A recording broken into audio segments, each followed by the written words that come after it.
Welcome to our channel where today we simplify your 99 designs login experience like never before. Welcome to our channel where today we simplify your 99 designs login experience like never before. If you've ever wanted to smoothly access your 99 designs account without hassle, this clear and simple guide is for you. First, open your preferred web browser and navigate directly to the 99 designs homepage. Once there, look for the Login button typically found at the upper right corner of the web page.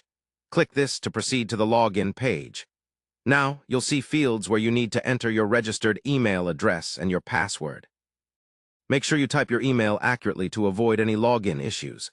Next, enter your password carefully, keeping an eye out for caps lock or keyboard layout changes that might cause mistakes. If you have forgotten your password, don't worry. Simply click the Forgot Password link below the login fields. Follow the prompts to reset your password via your registered email. This will allow you to regain access securely and quickly.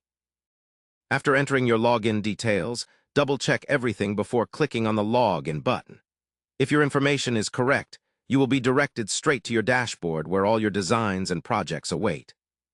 For added security, consider enabling two-factor authentication in your account settings to protect your creative work. Logging out after your session is also important. You can find the logout option usually under your profile icon. Following these straightforward steps ensures that you can access your 99 Designs account effortlessly every time, creating a smooth start to your design projects. Don't forget, keeping your login credentials safe and secure helps maintain the integrity of your account experience.